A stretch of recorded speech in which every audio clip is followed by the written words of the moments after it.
In the last classes, we studied about some of the protocols such as ARCnet, Ethernet, Fast Ethernet, Gigabit Ethernet,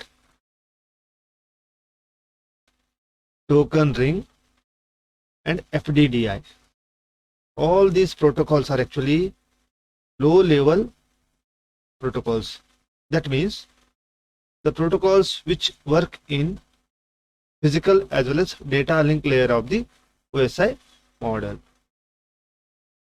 These protocols are dealing with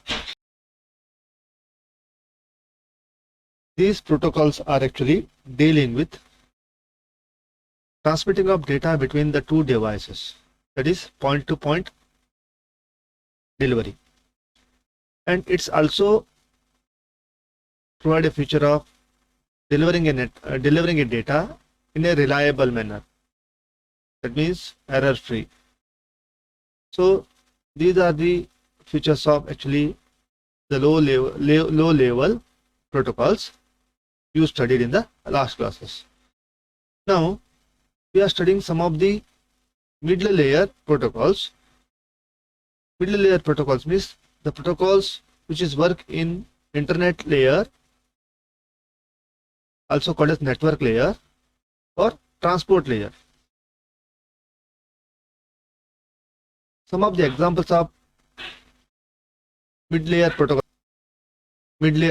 are TCP/IP, IPS/XPX, NetBEUI. These are some of the examples for mid-level protocols. Today we are learning the TCP/IP protocols. The remaining two are actually not in your syllabus. TCP/IP protocol. Actually, this TCP/IP protocol is actually developed by the Department of Defense Advanced Research Project Agency, also called as DARPA, in 1969. Actually, this TCP/IP is developed to connect the network or computers in Army, Navy, as well as Air Force in the United States of America. Initially, it is called as ARPANET. ARPANET means Advanced Research Projects Agency Networks. These ARPANETs are updated, modified, and today the ARPANET is so advanced that we are using that in internet. That is, advanced version of ARPANET is actually called as today internet. TCP/IP is actually a collection of protocols, a suite of protocols that operate at different layers of the OSI reference model. Two layers, that is transport layer and internet layer, are the main part of this TCP/IP. We are learning some of the protocols in these two layers. Now first one is internet layer protocols. These internet layer protocols actually contains the responsible for addressing data. The main purpose of this internet layer is addressing the data and converting the data into packets and routing the data packets. These are some of the functions of internet layer. In internet layer, we are having some of the protocols like IP, ERP, ICMP, and IGMP. These are some of the protocols we used in the internet layer. This internet layer is also sometimes called as network layer. Okay. Next, the first one is here, IP. It's also called as internet protocol. The main purpose of IP is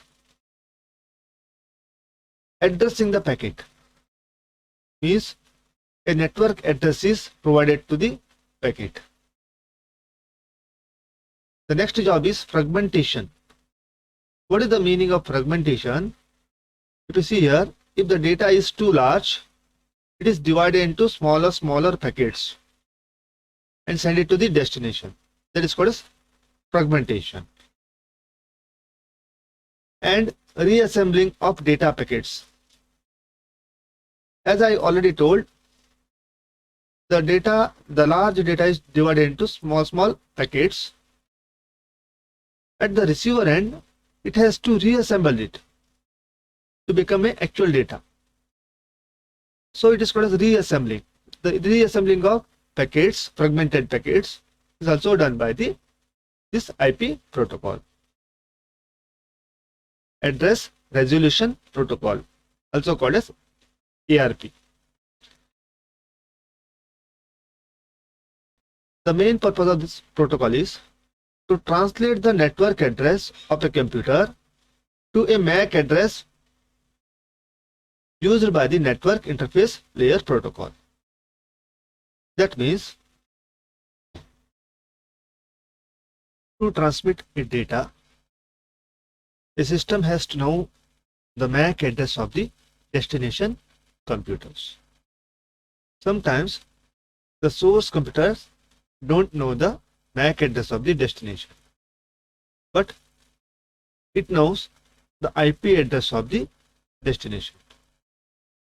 So it will use a protocol called as R or ARP to detect the MAC address of the destination computer. What the ARP protocol do? It will send one request to all the systems by attaching a IP address.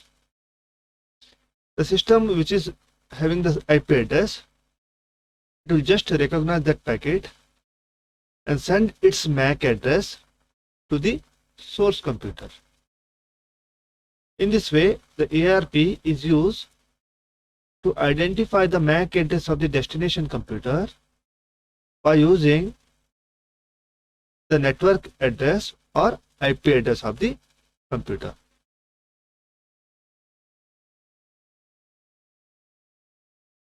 Next protocol is called as ICMP, also called as Internet Control Message Protocol. This protocol provides diagnostic capabilities such as error reporting and delivery conditions for data packets. For example, when the source sends some packets to the destination, the IP protocol has no feature to report the source some error occurs in the path. Means the packets are not received, some packets are just discarded. Such facility is not provided in the IP. So it can be achieved by a protocol called as ICMP. Now, if the source transmitted the data at a faster rate, there is a possibility of some congestion at some router here. This router cannot handle too much of packets, so it will just discard some of the packets here. So in this case, the router uses the protocol called as ICMP, which take the packet's source address and send one error message to the source computer that its packets are discarded at the router section. In some more situation, like whenever the data is received by these routers, some bits in the packets may be corrupted.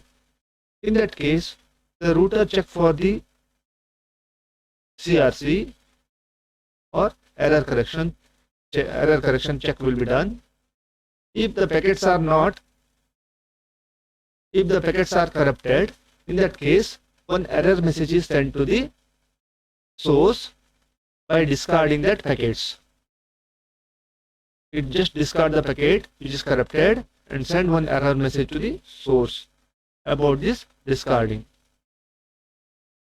So instead of transmitting the entire packet to the destination and the destination send that error message to the source, to reduce such work, in between the packets, discarding will be done by the routers.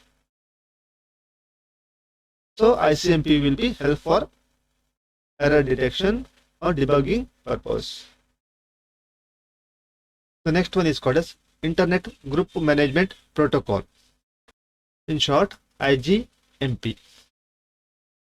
This protocol is actually used when a single data packet needs to be sent to computers located in different networks. That means if you want to send a single packet to multiple computers, if you want to send a single packet to a multiple computers, we are using Internet Group Management Protocol. This technique is also called as multicasting, where a single packet is distributed to many different computers.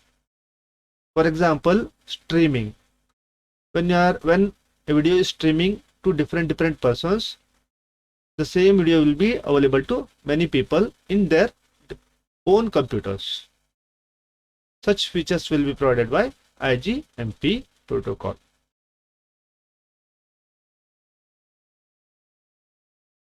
Next one is the transport layer of the TCP/IP protocol, and it is responsible for ensuring reliable delivery of data from a source device to the destination device. Since the data which is transmitted, it should be reliable, so there is no any error in the packet. That is actually maintained by these layers. The first one is called as TCP protocol. TCP protocol is called as connection oriented reliable as well as reliable protocol, which is responsible for sequencing and acknowledgement for the data packets. The meaning here is the TCP protocol receives the data from the top layers and convert that data into number of small packets, and it will establish a virtual connection between source and destination. A connection will be established between source and destination, and all the small packets are transmitted over the same path.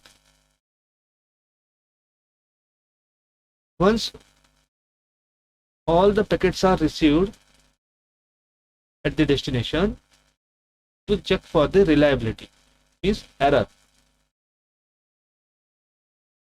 Here, it's one more job of the transport layer is sequencing. Sequencing means to each packet it will attach a sequence number. Packet 1 is attached with 1, 2, 3, like for each packet it will add some sequence number. At the destination, the packets may be received in unordered. That means not in a sequential order. In that case, it is the job of TCP protocol to put all the packets in a order and converted the packet into original data.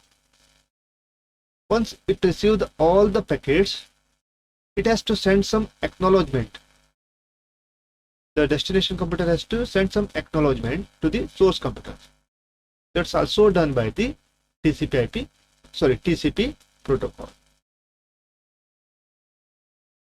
If you see this diagram, if the data packets received by the destination is corrupted, it will send the destination computer send one negative acknowledgement to the source computer.